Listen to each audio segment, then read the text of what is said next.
사람에게는 독특한 두 가지의 세계가 있습니다. 하나는 현실의 세계, 또 다른 하나는 비현실의 세계죠. 간혹 이해되지 않는 상황을 맞게 되면 이게 꿈이야 생신이야 하면서 의아해야 하는 경우를 보게 됩니다. 이는 현실이 믿겨지지 않을 때 놀라서 하는 말이죠. 그러다 보니 시간의 흐름이 여러 상황 속에서 시공간이 달라지는 그런 상황을 보게 됩니다. 꿈의 현실은 의식의 세계와는 매우 달라요. 왜겠습니까? 좀 전에 말씀드린 대로 시공을 넘어선 가상의 세계이기 때문에 그렇습니다. 그러다 보니 시간의 흐름이 과거와 현재와 미래로 왔다 갔다 합니다. 서로 엉켜서 왔다 갔다 해요. 공간도 그렇습니다. 꿈속에서는 제한받지 않고 자유자재로 하늘을 날아가기도 하고 물속에도 들어가기도 하고 여러 곳을 우리가 막 다녀요. 그야말로 현실 세계에서 상상도 할 수 없는 그런 모습이라 할 수 있죠. 그렇다고 이런 꿈의 세계를 헛된 것으로만 취급할 수 있겠습니까? 그럴 수 없죠. 왜냐하면 간절한 바람 속에 의미가 반영된 꿈도 있기 때문에 그렇습니다. 그러다 보니 우리가 꾸는 꿈이 때로는 매우 의미 있게 다가올 때가 있습니다. 이는 시공을 초월하신 하나님이 당신의 형상을 닮은 우리에게 주시고자 하는 뜻이 있기 때문에 그래요. 이는 어디 꿈뿐이겠습니까? 말씀을 중심으로 계시나 환상, 여러 정황 등으로 보여주시는 뜻이 있습니다. 깨닫게 하시기 위해서죠. 성경은 거듭되는 말씀을 통해 그 상황과 때에 맞게 깨닫게 하시는 말씀입니다. 거듭거듭 반복되는 말씀이지만 어느 때는 이 말씀이 나에게 아무런 뜻도 없이 들릴 때가 있지만 어느 순간에는 그 말씀이 가슴에 다가올 때가 있어요. 언젠가 저의 삶을 통해 깨닫게 하신 하나님의 뜻을 이야기한 적 있었죠. 간증으로. 오늘 말씀과 연결되게 다시 한번 말씀을 드려보려고 합니다. 제가 29살 때 큰 교통사고가 있었습니다. 퇴근길에 자전거로 횡단보도를 건너는데 과속으로 달리던 음주 운전자가 차로 저를 친 것입니다. 얼마나 세게 박았던지요. 몸이 붕 떠가지고 차 앞유리와 본네트 사이에 뚝 떨어진 겁니다. 그 순간 의식을 잃어버리게 됐죠. 그리고는 어느 순간 시공을 넘어선 세계가 활짝 펼쳐지는 거였어요. 산 언덕에 항상한 가지만 있는 나무들이 심어져 있는데 그 사이로 검은 물체에 서너 사람이 아니에요. 물체예요. 물체가 저한테 다가오는 것을 봤습니다. 두려웠어요. 점점 다가오는데 입으세요, 정신 차리세요 하는 소리가 귀에 들렸습니다. 눈을 떠보니 저를 친 사람이 병원으로 가고 있는 중이다 하면서 제발 깨어있어라 당부하는 거 아니겠습니까? 그렇게 병원으로 옮겨져서 머리와 다리 수술을 하고 2달 가까이 입원해 있었습니다. 병실 생활하면서 많이 생각을 했어요. 만약 내가 그때 깨어나지 못하고 그 검은 존재들로부터 끌려갔다 하면은 내가 어떻게 되었을까?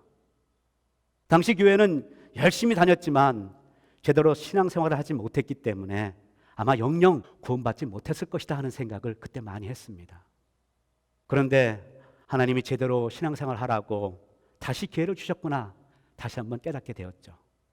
잠시 의식을 잃은 상태에서 보았던 장면이지만 지금도 생각하면 큰 경각심을 가져다 줍니다. 오늘 주인공 야곱 역시 꿈을 통해서 신비로운 하나님의 뜻을 전달받게 됩니다. 오늘 말씀은 야곱이 형 에서를 피해 밧단-아람 외삼촌 집으로 도망가는 과정에 있었던 일입니다. 야곱이 도망치는 이유는 우리가 잘 알다시피 형이 받아야 할 복을 가로챘기 때문이죠. 이에 에서가 분노하며 야곱을 죽이고자 했습니다. 이를 안 어머니 리브가가 야곱을 외삼촌 집으로 피신하게 합니다. 야곱은 화급히 브엘세바를 떠나 외삼촌 집에 있는 하란 땅으로 향하게 되죠. 브엘세바에서 하란까지 거리는 약 500마일 정도입니다. 여기에서 샌프란시스코보다 좀 더 올라가는 그런 거리라 할 수 있죠. 걸어서 간다고 할 때에 그야말로 엄청난 거리 아니겠습니까? 요즘이야 길이 잘 닦여져 있기 때문에 그렇게 크게 문제되지는 않지만은 지금으로부터 3,900년 전 한번 생각해 보세요. 제대로 닦여진 길이 어디 있습니까? 그야말로 험한 광야길을 가야만 했죠. 더군다나 강도와 짐승으로 생명의 위협을 감수하고 가야 하니 얼마나 두렵고 떨렸겠습니까? 가는 길에 야곱은 지난날 아버지와 어머니부터 들은 하나님을 생각했을 것입니다. 그러다 보니 하나님 지켜주세요, 인도해 주세요 하며 두근두근거리며 기도하며 가지 않았겠습니까?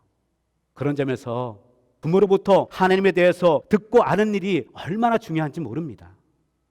제대로 신앙생활하지 않다가 어떤 난관에 부딪힐 때에 자신도 모르게 어이쿠 하나님 하지 않습니까? 이것이 하나님의 형상을 닮은 인간의 본능입니다. 자, 그렇게 화급히 도망치던 야곱은 11절 날이 저물자 한 곳을 정해 돌베개를 베고 잠을 청합니다. 중동 땅은 낮과 밤의 기온차가 아주 심했습니다. 냉기가 도는 쌀쌀한 밤에 딱딱한 돌베개를 베고 잠을 청하지만 어디 쉽게 잠이 오겠습니까? 밤하늘의 별들을 보며 앞으로 나는 어떻게 할까? 어떻게 살 것인가? 무사히 외산 지역에 도착할 수 있을까? 다시 집으로 돌아갈 수 있을까? 이런저런 생각을 하다 야곱은 피곤해 지쳐 스르르 잠이 들게 됩니다. 그러다 꿈을 꾸게 되는데 꿈에 보니 12절 사닥다리가 하늘에 닿았고 하나님의 사자들이 그 위를 오르락내리락 하고 있는 거 아니겠습니까? 서두에도 말씀드렸지만 꿈은 내가 꾸고 싶어 꾸는 것이 아닙니다. 인간을 만드신 하나님의 무의식 상태에서 꿈을 통해 보고 듣게 하시는 것이죠. 그러다 보니 의미 없는 꿈으로, 때로는 의미 있는 꿈으로 주어지기도 합니다. 그런 점에서 오늘 절망적인 야곱에게 하늘로부터 사닥다리가 비춰진 것 의미 있다 할 수 있습니다. 여기서 무엇을 알 수 있습니까? 하늘과 땅을 연결시켜주는 사닥다리.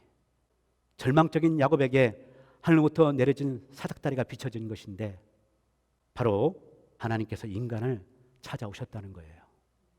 사실 어떻게 우리가 하나님을 찾을 수 있겠습니까? 우리는 인류의 조상 아담의 범죄로 인해서 하나님과 원래 단절된 상태입니다. 그런 점에서 하나님이 찾아주지 않으면 불가능한 존재가 우리예요. 그런데 인간은 어리석게 자기의 필요, 자기 욕심을 채우기 위해 하나님같이 되려고 높은 곳을 추구합니다. 이런 인간들의 바벨탑 사건 기억나실 겁니다. 창세기 11장 4절에 인간들이 어떻게 합니까? 자, 성읍과 탑을 건설하여 탑 꼭대기를 하늘에 닿게 하여 우리 이름을 내고 온 지면에 흩어짐을 면하자. 이런 인간의 노력 결국 어떻게 되겠습니까? 한순간 무너지고 다 흩어지고 말하지 않습니까? 코로나 바이러스가 지금 전 세계를 막 휘어잡고 있습니다. 물론 여러 가지 원인 이유가 다 있지만 우리는 이런 상황을 통해서도 흩어지게 하고 갈등이 빚어지게 하고 뭐가 서로의 문제를 가지고 옥신각신했던 한국을 생각해 보면서 저는 하나로 뭉칠 계기가 된다면 참 좋겠다라는 생각을 해봤어요. 그래요. 바벨탑 사건 여기서 할 수 있는 것이 뭡니까? 인간의 힘으로는 절대 하늘에 오를 수 없다는 거예요. 그런 점에서 하늘에서 내려준 사닥다리는 죄로 인해 이 땅에 쫓겨난 인간을 하나님이 긍휼히 여기시고 찾아오셨다는 거예요. 그렇다면 이 사닥다리가 오늘 우리에게 의미하는 것은 뭘까요? 땅에 있는 죄인과 하늘에 계신 하나님 사이를 연결시켜 주시는 통로를 할 수 있습니다. 다시 말해 단절된 하늘과 땅을 연결시켜주는 구원의 십자가, 즉 생명 되신 예수 그리스도를 뜻합니다. 요한복음 14장 6절 예수님께서 말씀하십니다. 내가 곧 길이요 진리요 생명이니 나로 말미암지 않고는 아버지께로 올 자가 없느니라. 그런 점에서 십자가는 절망한 인생들에게 새 생명을 얻게 하는 소망의 상징입니다. 예수님을 통해서 구원을 얻고 하나님을 알게 되고 예수님을 통해서 천국에 이르게 되는 것이죠. 그러므로 야곱이 본 꿈 사다리는 가장 절박한 순간에 찾아오신 하나님의 사랑이라 할 수 있습니다. 그렇게 사다리를 본 야곱은 13절 하나님의 음성을 듣게 됩니다. 나는 여호와니 너의 조부 아브라함의 하나님이요 이삭의 하나님이라.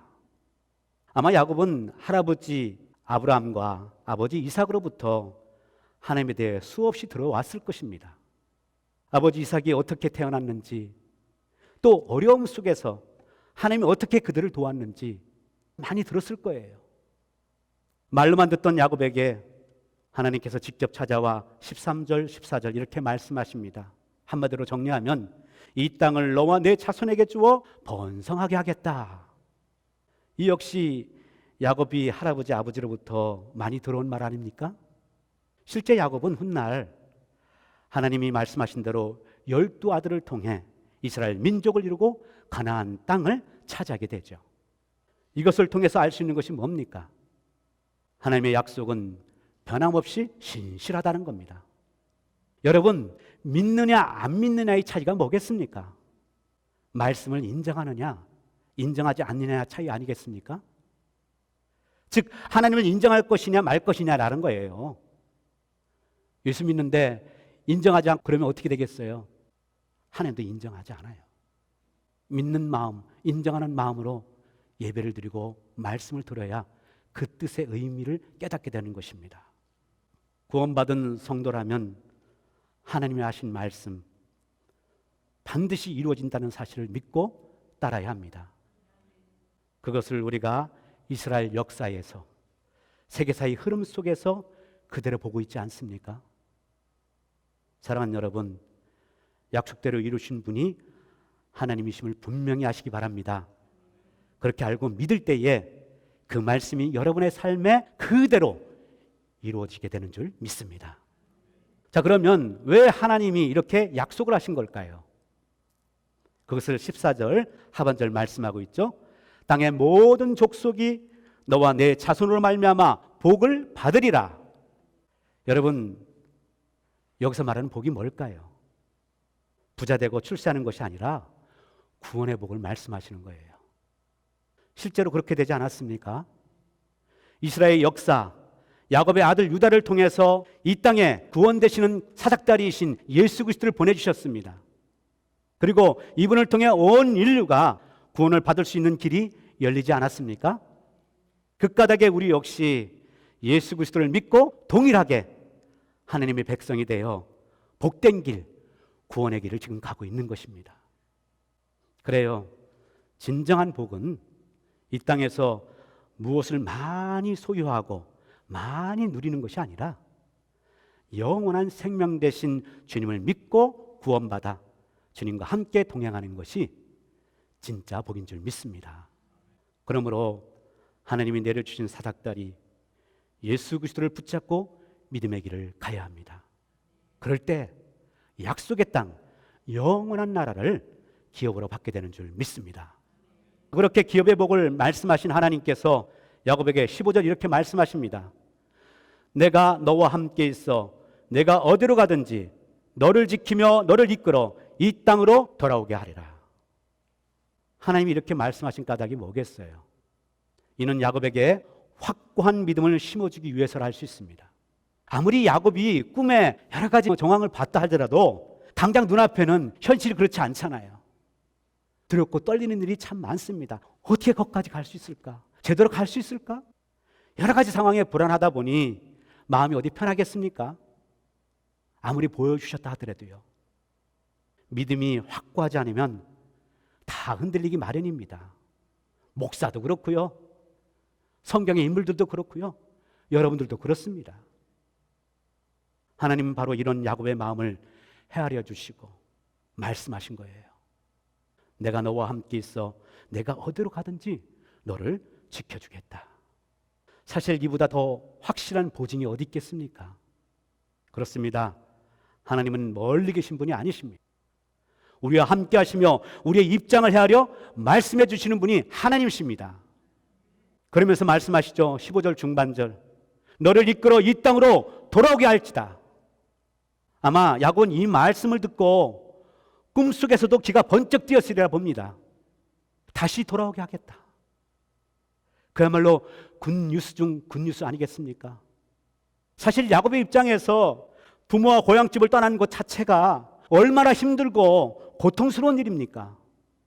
야곱은 밖에 나가 돌아다닌 그런 사람이 아니에요. 늘 어머니의 곁에서 돕고 집안의 일을 도왔던 그런 젊은이였습니다.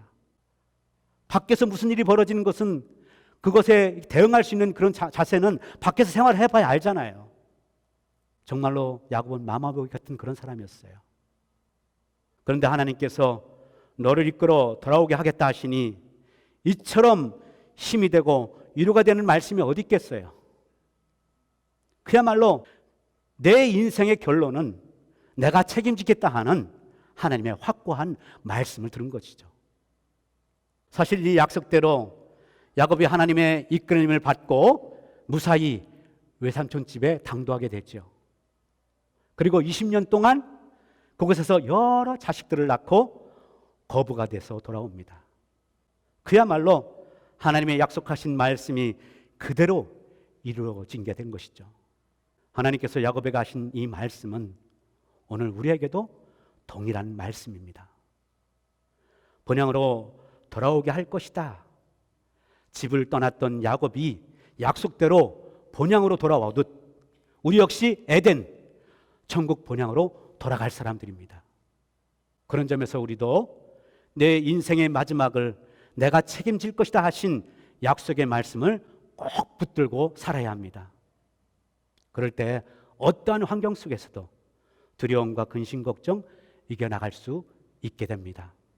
보통 인간들에게 죽음을 앞두고 나타나는 현상이 있습니다. 아까 소대도 말씀드렸죠. 그것을 최근 우리 장모님 소천하시기 전 하신 말씀을 통해서 제가 다시 확인하게 됐는데요. 그 현상이 뭐냐? 그것은 사람이 임종시에 편안히 눈을 감는 경우나 아니면은 두려움 속에 눈을 감는 경우입니다. 이는 인간이 현실 세계를 벗어나는 과정에서 생기는 증상이라 할 수 있습니다. 바로 장장로님의 어머니가 소천하시기 전 침상에서 두 사람이 와 있었다 하시며 하나님 보내신 분들이라 생각하고 마음이 평안하셨다 말씀하셨어요. 이것이 확고한 믿음을 소유한 구원받은 자의 모습 아니겠습니까? 전에 모 권사님도 제게 그런 말씀을 하셨습니다. 병원에 신방을 갔는데 이분의 얼굴이 사색이 돼서 부르르 떨고 있는 거였어요. 두려워하는 거였어요. 가슴을 막 손에 쥐고 막 떨고 있었어요. 아니 왜 그러세요 권사님? 하고 여쭸더니 검은 옷을 입은 두 사람이 나를 데리러 침상역교에 와 있다는 거예요. 왜 동일한 말을 할까요? 현실적인 시각으로 저는 그들을 볼 수 없었지만 권사님 손을 잡고 기도했습니다. 하나님, 이 권사님에게 예수님이 구원자요, 인도자요, 생명의 주관자라는 확고한 믿음을 심어주시옵소서. 그렇게 기도하고 나서 그 권사님에게 말을 했습니다. 예수님이 권사님의 죄에서 구원하신 분임을 믿습니까? 예수님이 권사님을 영원한 나라로 인도하실 분임을 믿습니까? 그러자 권사님이 아멘 믿습니다 하는 거였습니다. 그러더니 그분의 얼굴이 다시 환해지면서 사색이던 얼굴이 싹 사라진 거예요. 그리고는 사흘 후에 소천하셨습니다. 그렇습니다. 내 인생의 주관자 되시는 하나님, 죄에서 구원하신 예수님을 믿는다면 돌아갈 내 고향 하늘나라입니다. 이 돌아갈 본향이 확고해질 때에 두려움, 근심, 걱정이 사라지게 되는 거예요. 그런 점에서 우리는 오늘 야곱에게 주신 하나님의 음성을 다시 마음에 되새기며 힘을 얻어야 합니다. 그것을 거듭거듭 하나님께서 야곱에게 오늘 말씀해 주고 있잖아요. 15절 하반절. 내가 내게 허락한 것을 다 이루기까지 너를 떠나지 아니하리라. 약속한 것을 다 이루기까지 하나님께서 야곱의 인생에 깊이 관여하시고 책임지시겠다는 약속이죠. 이 약속은 야곱의 나그네 길에 두고두고 큰 힘이 되고 위로가 되었으리라 봅니다. 그렇습니다. 너를 떠나지 않겠다는 이 약속만큼 우리를 확실하게 붙들어주는 것이 어디 있겠습니까? 결국 야곱은 하나님이 주신 꿈, 약속을 믿고 믿음으로 그 길을 갔으며 그것을 훗날 실제로 경험하게 되지 않습니까? 이렇게 야곱에게 꿈을 실현시켜 주셨듯이 하나님은 오늘도 우리에게 말씀과 여러 상황을 통해서 계시하시고 실현해 주십니다. 제가 군대에 있을 때부터 제대하고 수년 동안 날마다 새벽마다 꿈속에 찬송 소리를 들었어요. 저도 처음에는 그때 왜 그런지는 몰랐습니다. 그냥 내가 당장 힘들고 어려우니까 위로해 주시기 위해서 찬송 소리를 들려주는 거지, 그때 그렇게 생각을 해왔어요. 그런데 어느 날 목사님이 저를 보고 학생 성가대를 만들어 지휘해달라는 거 아니겠습니까?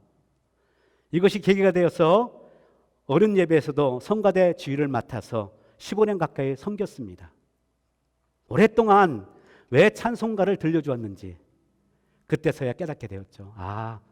꿈을 통해 교회를 섬기라고 하셨구나 하고 말입니다. 헛된 꿈은 이루어지지 않는 허상에 불과합니다.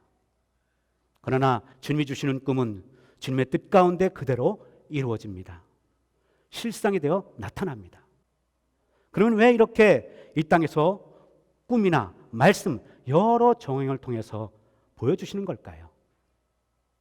이는 본향을 향해 가는 성도들의 결론이 믿음의 실상임을 보여주기 위해서입니다. 지금도 성령 하나님이 우리와 함께 하시며 우리가 가는 길을 지키시고 인도해 주십니다. 가족과 떨어져서 있어서 혹은 사랑하는 사람과 떨어져 있어서 외로운 것이 아닙니다. 하나님을 가까이 하지 않기에 외로운 것입니다. 이런 인생은 어디에 있든지 무엇을 하든지 두려움이 따라올 수밖에 없어요. 그러나 하나님과 함께하는 사람, 천국 가는 그날까지 인도하신다는 사실을 믿음으로 받아들이는 사람은 두려움에 매이지 않습니다. 그렇다면 여러분, 야곱에게 거듭 말씀하신 하나님의 음성을 귀 기울여 들어보십시오. 15절 하반절, 내가 내게 허락한 것을 이루기 때까지 너를 떠나지 아니하리라. 이 말씀 믿습니까? 그렇다면 이 말씀 마음에 새기며 다 같이 힘차게 한번 읽어볼까요? 시작. 내가 내게 허락한 것을 다 이루기까지 너를 떠나지 아니하리라. 그렇습니다. 성도는 이 땅에 사는 동안 하나님이 들려주시는 깊은 내면의 소리를 들어야 합니다. 사랑하는 여러분, 야곱의 하나님이 여러분의 하나님 되심을 믿습니까? 그렇다면 여러분의 상황과 입장을 먼저 헤아려 주시는 하나님이다 생각하며 실패의 절망의 자리에 있다 할지라도 함께 하신다는 약속의 말씀을 신뢰하면서 당당히 걸어갈 수 있기를 바랍니다. 하나님은 야곱에게 보여주신 꿈대로 구원의 사닥다리인 예수님을 우리에게 보내주셨습니다. 주님만이 우리의 유일한 길이요 인도자이십니다. 예수님은 마태복음 28장 20절 말씀하십니다. 볼지어다 내가 세상 끝날까지 너와 항상 함께 있을지어다. 부디 인생길 가는 동안 여러 상황을 통해 그 속에서 주시는 하나님의 뜻을 헤아리고요, 주님과 함께하며 믿음의 길을 걸어가는 저와 여러분, 우리 모두가 될 수 있기를 주님의 이름으로 축복합니다. 기도하시겠습니다.